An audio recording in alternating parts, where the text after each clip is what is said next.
মাটিতে রৌদ্র পড়বে। হুম আরও বিভিন্ন ধরনের কারণ আছে। তো এই সকল কারণ, উপায়, ভিন্ন ভিন্ন জিনিসের কারণে কিন্তু আপনি এই সকল গাছপালাগুলো লাগাবেন। আর এই সকল গাছপালা যদি আপনি এই জিনিসগুলো দেখে শুনে যদি না লাগান, আপনি কিন্তু কোনো জিনিসই কিন্তু আগাতে পারবেন না।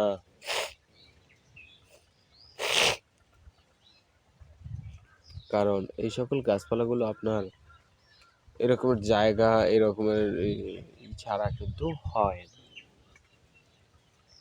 তো যারা মূলত এই রকমের গাছপালা লাগাতে চান, পরিষ্কার, সুন্দর, খোলামেলা এই সকল জায়গা দেখে সকল গাছপালাগুলো লাগান।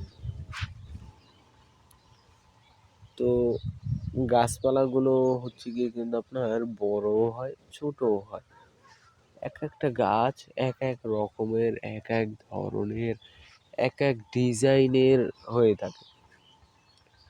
তো কাঁঠাল গাছের ভিতরেও হাইব্রিড জাত, দেশি জাত এরকমের হয়ে থাকে। হাইব্রিড জাতের গাছটায় হচ্ছে গিয়ে আপনার ফলটা যখন হবে, মানে গাছে যখন ফল হবে, তো এই ফলটাকে আপনার এই ফলটা আপনার হবে কি বড়। কাঁঠাল গাছের যে ফলটা, এটা হবে কি আপনার কি বড়। তো এই ফলটা কিন্তু আপনার দেখতেও খুব সুন্দর লাগে। তো যারাই এই সকল ফল গাছ লাগাবেন,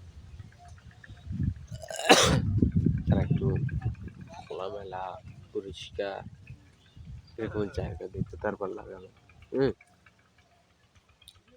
কারণ খোলামেলা আর পরিষ্কার জায়গা ছাড়া এই সকল গাছপালা হয় না।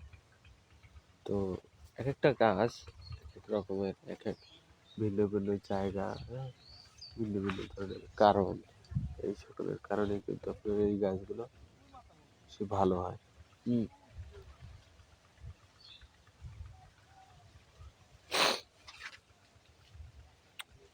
তো এই যে আমার পাশে যে গাছটা দেখতে পাচ্ছেন, এই গাছটা কিন্তু একটা কাঁঠাল গাছ। কিন্তু এই কাঁঠাল গাছটা হচ্ছে কি আপনার দেশি জাতীয় গাছ। মানে দেশি গাছ, কিন্তু এইটার আগাটা অনেক ঝোপ হয়ে গিয়েছে। আর মানে হাইব্রিড জাতের গাছের মতন দেখাচ্ছে, কিন্তু আপনার যেটা দেশি গাছ,